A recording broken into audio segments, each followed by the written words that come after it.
Bonjour à tous, ravi d'être parmi vous. J'ai le plaisir aujourd'hui d'animer une keynote sur le sujet de l'initiation de paiement, qui est un moyen de paiement innovant qui permet d'optimiser le parcours client et également la gestion de trésorerie des commerçants. Et en cela, j'ai le plaisir d'être accompagné par Bruno Van Destel, qui est le dirigeant fondateur de Linkso, qui est cette brique technologique qui nous permet d'adresser le marché, puisque Linkso fait partie intégrante du groupe Crédit Agricole. Je vais me présenter rapidement et je te laisserai en dire plus sur Linkso. Donc, je suis Nicolas Cailleux, effectivement responsable du développement de l'établissement de paiement de Crédit Agricole Payment Services, qui est l'entité paiement du groupe Crédit Agricole et qui, par ailleurs, commercialise une solution qui s'appelle AgoraPay, qui est destinée au marketplace et qui intègre l'initiation de paiement.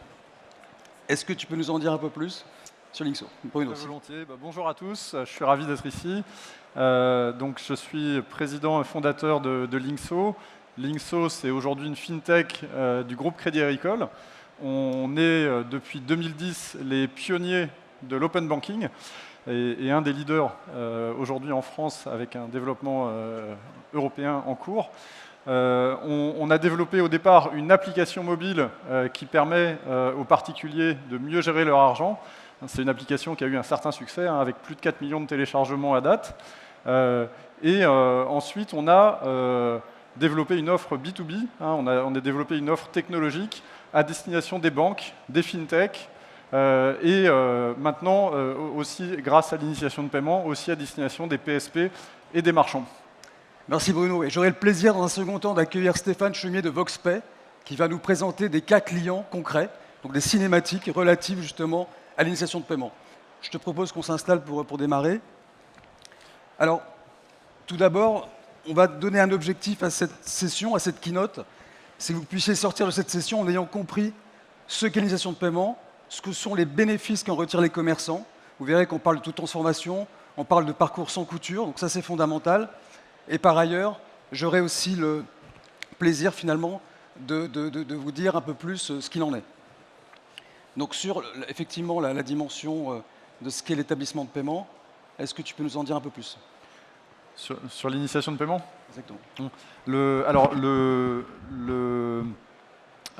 moyen de paiement qui est utilisé de façon assez majoritaire aujourd'hui en e-commerce, et d'ailleurs dans le commerce traditionnel aujourd'hui, c'est la carte bancaire. Pour partager un chiffre, on a 77% des acheteurs qui utilisent la carte bancaire comme moyen privilégié. Et ça, c'est sans compter les paiements par Apple Pay, Google Pay, PayPal. Et finalement, le virement, aujourd'hui, il ne représente que 16% des acheteurs. Absolument. Et avant de revenir sur cet usage, effectivement, de la CB, et notamment versus le virement, je voulais poser un constat préalable important, qui est qu'aujourd'hui, l'enjeu du paiement et les préoccupations de nos marchands aujourd'hui, c'est effectivement plusieurs points. Donc un point prégnant déjà, c'est la simplicité du parcours, et que c'est proposer une solution de paiement qui soit simple et fluide, faire en sorte que c'est un fondamental que la solution de paiement soit sécurisée, qu'elle puisse notamment avoir des bons outils de gestion de la fraude, et ce qui va concourir finalement à donner un taux de transformation efficient et optimal au client, c'est ce parcours fluide. Par ailleurs, en termes de gestion, il est important de savoir qu'une solution de paiement, elle doit garantir la réception des fonds, évidemment. Par ailleurs, elle doit s'assurer que ces fonds arrivent rapidement, puisque vous avez des enseignes, petites ou grandes enseignes, vous avez des enjeux de trésorerie. Donc il faut effectivement une réception des fonds dans des délais rapides. Et enfin, autre point prégnant, effectivement, en termes d'enjeu d'une solution de paiement, c'est le rapprochement bancaire. Puisqu'une fois que vous avez encaissé, il faut qu'au niveau trésorier et comptable, vous puissiez justement matcher vos données. Donc par ailleurs, ce qui est intéressant effectivement de savoir aujourd'hui, c'est côté client, comment on se positionne. Parce que là, je donne la configuration côté marchand. Et Bruno, donc, pour reprendre un peu justement la genèse de notre échange, est-ce que tu peux nous dire effectivement aujourd'hui quel est l'usage en matière de paiement dans l'e-commerce? Alors le paiement e-commerce, du coup, comme je le disais, c'est majoritairement de la carte bancaire. Pourquoi la carte bancaire? Parce que finalement, c'est un moyen de paiement qui est très simple. Quand le e-commerce est arrivé, la carte existait et la carte a su s'adapter au e-commerce pour fournir un moyen de paiement simple, à la fois pour le marchand et pour l'acheteur. Absolument. Maintenant, la carte bancaire, ça marche très bien, mais ça a quand même quelques limites. Par exemple, si on prend pour des achats avec des montants élevés, on a des abandons de panier à cause du plafond carte qui n'est pas toujours suffisant. Et c'est là où on peut peut-être trouver des bénéfices à utiliser d'autres solutions. Absolument. Et donc, pour reprendre les données chiffrées que tu évoquais, on a effectivement 77% des acheteurs qui effectivement utilisent leur carte bancaire versus sur le virement 16%. Donc oui, la carte bancaire est légion, c'est un fait. Donc moi, je pense au virement, qui est quand même un moyen de paiement historique. Comment se fait-il qu'il n'est pas plus dans les usages? Est-ce que tu peux nous expliquer? Alors, je ne sais pas si parmi vous, vous avez déjà essayé de payer en virement sur un site e-commerce. L'expérience, elle est pas terrible. Il y a une grosse rupture de parcours parce qu'en fait, le site e-commerce va vous donner l'IBAN du commerçant. Il faut ensuite aller sur le site de sa banque, le rajouter en bénéficiaire, parfois attendre 1 ou 2 jours, et ensuite il faut faire le virement en mettant le montant, le libellé, etc. Et du coup, il y a beaucoup d'abandons. Il y a des gens qui ne reviennent jamais, et du coup, c'est pas très pratique pour l'acheteur. Et puis pour le commerçant aussi, il peut y avoir des erreurs de rapprochement si le montant n'est pas bon, si la référence de la commande n'a pas bien été rentrée. Donc c'est un moyen de paiement qui est quand même difficile à utiliser aujourd'hui. Et spontanément, je pense au chèque, il ne faut pas oublier, qui me rappelle quelques similitudes en matière de frein justement à l'usage et en termes de gestion, même s'il est encore très présent aujourd'hui sur le marché français. Mais concrètement, donc, une fois qu'on a dit ça, il faut quand même se rappeler que l'enjeu de trésorerie que j'évoquais en amont, il est fondamental. Et aujourd'hui, donc, ce rapprochement bancaire, effectivement, il est légion également. Donc il faut savoir que le virement, via l'initiation de paiement, et ça je tiens vraiment à insister là-dessus, c'est un parcours effectivement digitalisé, c'est effectivement le virement référencé qui est partie intégrante et qui permet de communiquer aux trésoriers et aux comptables la data, les informations nécessaires à rapprocher. Donc retrouvez vos petits, savoir ce qui a été encaissé, ce qui a été viré en compte. Et du coup, l'initiation de paiement, pour aussi vous dire qu'est-ce que ça change. L'initiation de paiement, derrière, ça utilise le virement, mais ça va venir régler finalement tous les défauts qu'on a évoqués tout à l'heure avec Nicolas. Donc, avec l'initiation de virement, d'un point de vue du marchand, déjà, il va y avoir une demande de virement qui est créée, dans laquelle est précisé le montant, le libellé et le bénéficiaire du virement. Et tout ça, c'est passé à travers des API, donc des solutions techniques. Et ensuite, ce virement, à l'intérieur du parcours e-commerce, il va être présenté à l'utilisateur. L'utilisateur il reste en contrôle, c'est l'utilisateur qui va s'authentifier et valider ce virement sur le site de sa banque, avec un mécanisme de redirection. Mais on reste dans un parcours qui a le même niveau de fluidité que la carte bancaire. Très clair. Donc Stéphane de VoxPay nous évoquera dans un second temps les parcours clients, des cas concrets. Mais est-ce que tu peux nous dire, de façon très pratico-pratique, comment ça se passe quand j'arrive sur un site et que je souhaite faire un virement initié? Alors l'expérience de paiement sur un site e-commerce, elle est très simple. Et en fait, la bonne nouvelle, c'est qu'elle ressemble beaucoup aux autres moyens de paiement existants, notamment la carte. Donc une fois que j'ai fini de constituer mon panier, je vais choisir le moyen de paiement payé par virement. Là, à ce moment-là, au lieu de rentrer une carte bancaire, en fait, je vais choisir ma banque et je vais être ensuite automatiquement redirigé sur le site de ma banque. Je vais voir le virement où tous les champs sont pré-remplis. Je n'ai plus qu'à le valider. Et une fois le virement validé, je reviens automatiquement sur le site e-commerce et il y a la confirmation sur le site e-commerce que le virement a bien été envoyé. Très clair. Donc on comprend bien que l'initiation de paiement est une alternative, on va dire plutôt un complément à la carte bancaire, mais aussi une alternative dans certaines activités. Le parcours est digital sans rupture, donc j'ai plus effectivement à sortir, à aller sur mon interface bancaire. Donc tout se fait de bout en bout, le client est captif et on est sur du quasi temps réel en matière de paiement. On est également sur des plafonds effectivement qui sont assez élevés. Et par ailleurs, on est aussi sur l'irrévocabilité du paiement. Et donc, factuellement, comment est-ce qu'aujourd'hui, la notion de virement instantané s'intègre dans l'initiation de paiement. Alors effectivement, hein, l'initiation de virement, ça a plein de bénéfices. Maintenant, si on le combine avec le virement instantané, là, on a presque le Graal du paiement. Hein, parce que déjà, là, comme on l'a évoqué, avec l'initiation de paiement, le virement va directement sur le compte du commerçant. Mais avec le virement instantané, il arrive en moins de 10 secondes. Donc en fait, on a un paiement qui est par virement, qui est irrévocable en moins de 10 secondes sur le compte du commerçant. Il n'y a pas de remise, il n'y a pas de compte intermédiaire. Donc Très clair. on est dans une situation qui est quand même assez unique dans ce qui se fait aujourd'hui. À préciser également que cette initiation de paiement, elle ne sort pas de nulle part. Hein. C'est le régulateur, via la directive des services des paiements 2, qui a souhaité, à un moment donné, ouvrir les assets bancaires aux fintech, donc démocratiser cette dimension, en plus, effectivement, d'optimiser la sécurisation des paiements. Et donc, on arrive naturellement sur un sujet qui est l'open banking, notamment. Oui, tout à fait. L'open banking, hein, c'est un mouvement qui existe depuis quelques années, hein, depuis au moins 2010 en France. On a la directive sur les services de paiement qui est venue encadrer l'open banking en Europe à partir de 2015 et 2017, hein, pour la date de vote et application. L'open banking, on le connaît d'abord à travers les services d'agrégation de comptes, hein, à l'image de l'application Linkso. Mais l'open banking, c'est l'ouverture du compte bancaire, pas que justement sur cette partie lecture, hein, accès au compte, c'est aussi l'ouverture du compte bancaire pour que des acteurs externes puissent initier un paiement par virement. Hein. Donc finalement, c'est l'ouverture en écriture du compte bancaire. Effectivement. Les clients, aujourd'hui, ils sont déployés. Nous-mêmes, Crédit Agricole Payment Services a déployé l'initiation de paiement auprès d'un certain nombre de clients. Donc il faut savoir qu'il y a une évolution effectivement de ce moyen de paiement, une évangélisation encore. Est-ce que tu peux nous en dire un peu plus en matière de prospective et de ta vision sur les années à venir? Alors, pour moi, l'initiation de paiement a beaucoup de potentiel dans l'avenir, hein, pour plusieurs raisons.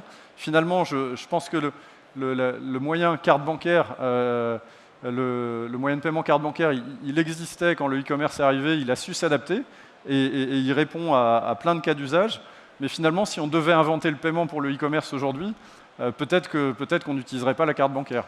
Le virement instantané, finalement, c'est une solution très simple avec très peu d'intermédiaires et du coup, elle a du potentiel pour fournir une solution assez économique pour le marchand et aussi, de par sa simplicité, une solution qui devrait minimiser la fraude.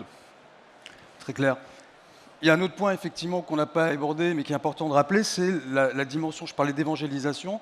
Donc il y a une progression qui peut être considérée comme linéaire, mais qui, à un moment donné, va être exponentielle. Et je ferai le parallèle, et je pense que tu es d'accord avec ça, avec le sans contact. Quand il a été mis en place, il a rencontré effectivement un usage qui était très progressif. Et rapidement, on est arrivé sur une courbe exponentielle de croissance, avec un accélérateur sanitaire, évidemment, que tout le monde connaît. Et aujourd'hui, vous avez 9 Français sur 10 qui ont adopté le sans contact. Oui, tout à fait. Hein, c'est vrai que l'exponentiel, quand on est à 0,x%, quand on fait x2, ça ne se voit pas beaucoup, mais quand on commence à être à quelques pourcents, le x2, il est vraiment visible. Et pour le coup, hein, si on regarde ce qui se passe dans les pays nordiques ou en Angleterre, on voit que l'initiation de paiement est en train de se développer très rapidement. Merci Bruno, très clair. Donc ce que je souhaitais, avant d'accueillir Stéphane donc de VoxPay, c'est juste préciser qu'on a évoqué donc, là essentiellement du e-commerce, mais le canal d'application de l'initiation de paiement, c'est le e-commerce, c'est la proximité, c'est l'omnicanalité également, hein, via le paiement par lien. Et je vais accueillir donc Stéphane Chemier, rejoins-nous, qui va nous évoquer effectivement quelques cas pratiques. Je crois que c'est un... Installe-toi. Bonjour messieurs. Bonjour Stéphane. Bonjour. Bonjour à toutes et à tous. Donc Stéphane Chemier, je suis directeur commercial de VoxPay. Donc VoxPay, c'est une fintech française créée en 2017, l'union de deux expertises techniques de par ses cofondateurs. Donc tout d'abord une expertise technique attachée aux télécoms à travers Sami Zeiter et une expertise paiement à travers Franck Michino. Donc notre but et la naissance de VoxPay, c'est sécuriser les paiements à distance et en proximité. et offrir à nos clients un cursus complètement sécurisé. Nous sommes PCI DSS Level 1 depuis notre création, donc né en 2017, PCI DSS Level 1 depuis 2018, sur l'intégralité de nos solutions. Donc l'objectif final par rapport à VoxP et vis-à-vis de nos clients, c'est d'offrir des solutions, on vient d'en parler largement avec vous messieurs, qui soient fluides, qui soient sécurisées bien évidemment, et qui soient innovantes. C'est en fait la naissance du contexte de notre lien et partenariat avec Linkso Connect. Donc pour faire l'usage, je vois qu'effectivement on vous présente la cinématique. Donc Bruno, tu en as déjà parlé, je ne vais pas le refaire. Une des caractéristiques particulières de VoxP dans notre environnement, la naissance, en fait, on a beaucoup travaillé avec la relation client. Donc l'excellence du parcours client est extrêmement important pour nous. Donc on va accompagner les clients du Crédit Agricole, puisque nous sommes prestataires techniques du Crédit Agricole, et avec nos partenaires. Donc du début à la fin de la transaction du paiement, l'objectif étant de maximiser le taux de conversion et la réception, le ressenti client sur ce parcours client. C'est pour ça que nous avons, vous pouvez voir projeté, une console de supervision qui aide le marchand à accompagner son client dans cette démarche et donc à accélérer les nouvelles solutions, l'appréhension des nouvelles solutions et l'adoption de ces nouvelles solutions. Donc là, ce qui est intéressant, bon, tu as quand même la vision client, la vision marchand. Est-ce que donc la cinématique, typiquement, vision marchand. Nous, on a parlé vision effectivement client et en vision marchand en termes d'informations qui sont communiquées aujourd'hui. Voilà, tout à fait. On s'aperçoit aujourd'hui, j'ai parlé des deux expertises techniques, hein, une partie télécom, une partie paiement. Associer ces deux technologies, ça nous a permis une chose importante, c'est de maximiser et d'optimiser le taux de conversion, comme je le disais. C'est-à-dire que VoxP est la seule fintech française à aujourd'hui à proposer sur les centres de relations clients une communication entre le marchand et le client sur un seul canal qui s'appelle la téléphonie, qui va aller du début à la fin sans aucune rupture de canal jusqu'à la finalisation de l'acte de paiement. À travers cette console que vous avez vue de supervision, ça permet aux vendeurs de pouvoir guider, accompagner, aider le consommateur final si jamais il y a une erreur, si jamais il y a une question, et donc transformer cela. C'est intéressant en termes de revenus pour le marchand, ça va de soi, mais c'est extrêmement intéressant en termes de nouvelles méthodologies de paiement, nouvelles solutions de paiement pour garantir et optimiser l'adoption de cette solution de paiement par le porteur étant le client. Très clair. Parfait. Ce que je souhaitais, donc, c'est faire maintenant un peu la synthèse de tout ce qu'on a évoqué. Donc, ce qu'il faut retenir, et bon, je vais me lever parce que c'est plus évident pour donner les idées clés. Ce qu'il faut retenir, c'est que cette initiation de paiement a un réel atout aujourd'hui, autant pour les commerçants que pour les intégrateurs, que pour l'écosystème effectivement du paiement. Et il faut savoir que le triptyque vertueux, c'est un parcours digital sans rupture. Bruno, tu l'expliquais bien, Stéphane également, on n'a plus besoin de sortir du site. Effectivement, alors justement, pour aller sur son interface bancaire avec tous les délais que ça représente, le paiement est captif pour l'enseigne, elle n'a plus à être tributaire des délais qui incombent aux payeurs. On est également sur des plafonds, et ça c'est important, vous avez le secteur d'activité où les plafonds sont élevés, donc on est sur des plafonds qui peuvent aller jusqu'à 100 000 €, sachez-le. Et par ailleurs, on est sur l'évocabilité du paiement. Donc ça, c'est un point clé. L'autre point clé, et donc c'est un atout pour vous, pour votre taux de conversion, c'est que finalement, ce moyen de paiement, il s'applique à tous les canaux. Il s'applique à l'e-commerce, il s'applique au marketplace, il s'applique à la proximité, et il s'applique également à la convergence entre les différents canaux. Et je pense que lorsque vous viendrez nous rejoindre sur le stand, vous aurez l'occasion de donner des cas d'usage de clients concrets qui ont mis en place justement l'initiation de paiement en proximité avec une logique omnicanal. Une fois qu'on a dit ça, à qui on s'adresse? On aurait pu le préciser en amont. Sachez qu'on s'adresse donc aux professionnels et en termes de clients finaux, j'entends, et aux particuliers. Donc on est sur un positionnement B2B et B2C. Et donc n'hésitez pas effectivement à venir nous voir sur le stand donc, qui est à l'entrée principale du salon. Et par ailleurs, je tenais à remercier infiniment effectivement Bruno et Stéphane de leur intervention. Je suis très heureux d'être avec vous sur ces 25 minutes, enfin 20 minutes précisément, puisqu'il nous reste 5 minutes. Et maintenant, je voulais savoir si vous aviez potentiellement des questions à nous poser. N'hésitez pas.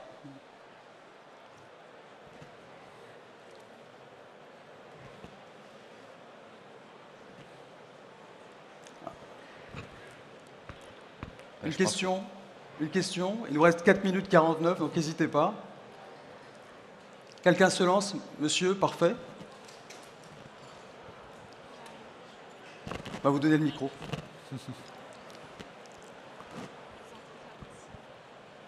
Par rapport à une certaine transaction où on perçoit des commissions, comment est-ce que ça s'applique sur ce système de paiement? Bruno, tu veux peut-être évoquer effectivement qu'il y a le moins d'étapes En termes de modèle économique, c'est votre propos? La manière dont est facturée cette solution, c'est votre propos? Oui. Très bonne question, merci. Typiquement, hein, le modèle économique qu'on applique est un modèle économique qui est par tranche. Hein, donc il y a un forfait de départ avec un certain nombre de transactions qui est inclus, et puis après un prix par transaction supplémentaire. Plus le forfait initial est important et plus le coût de la transaction unitaire hein, est faible. Il nous reste 3 minutes 38. Est-ce qu'il y a d'autres questions dans la salle? N'hésitez pas à lever la main. Ça peut être aussi des témoignages, des remarques. Est-ce que vous avez des questions? Est-ce que vous voulez faire des sondages publics à main levée? Profitez-en, hein. On a un panel là. Pas spécialement, mais en tout cas, on sera ravis de vous accueillir sur le stand, juste à l'entrée principale du salon. Moi, j'ai une question. Ah. Oui. Ah. Où êtes-vous? Je suis là. Bonjour. Bonjour. Le virement nécessite forcément de se connecter à l'outil bancaire du client. Donc, la transmission des informations bancaires dans l'outil ne pose-t-elle pas un problème? C'est une très bonne question. Ouais, je vais prendre la question aussi. Donc la directive sur les services de paiement numéro 2 hein, finalement impose un certain niveau d'ouverture des banques pour pouvoir permettre l'initiation de paiement. Donc au niveau de la place française, hein, toutes les banques françaises ont choisi d'ouvrir des API, hein, des interfaces de programmation standardisées.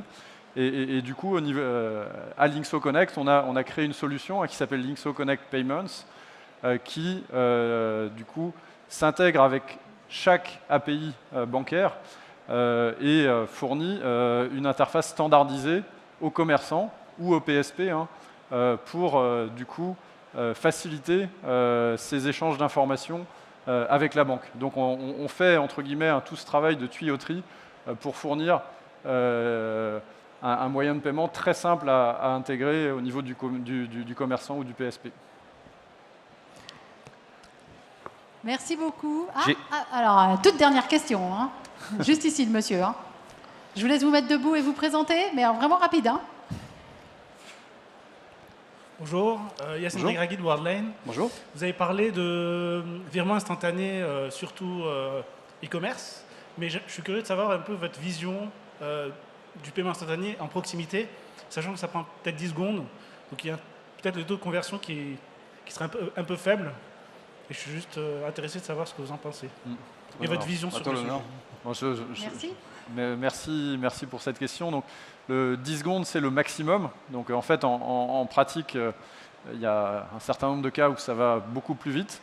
Et il y a une volonté politique très forte hein, sur le virement instantané.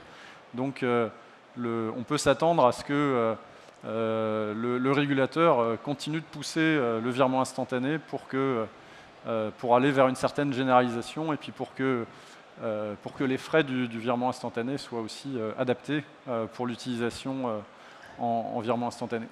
Et pour compléter ce que dit Bruno, vraiment en cas d'école, puisque je représente la voix du client, merci messieurs, on vient de signer notre premier client ensemble avec Linkso Connect et VoxPay sur un grand voyagiste très haut de gamme, je vous laisse deviner qui. Et c'était justement, en termes de taux de transformation, le use case réel. C'est-à-dire qu'en fait, quand vous prenez un voyage avec une certaine somme, on a effectivement le panier moyen qui est élevé, etc., etc. Mais pas que. Il y a aussi toute la partie billetterie et on ne peut pas émettre un billet tant que le paiement n'est pas irrévocable. Grâce à l'initiation de paiement, et en particulier instantané, c'est-à-dire moins de 10 secondes de la transaction, on a effectivement l'irrévocabilité du paiement qui permet l'émission des billets et qui permet pour vous de gagner 15 à 20% du billet qui ne sera pas augmenté si on attendait une semaine avant de reprendre son billet, par exemple.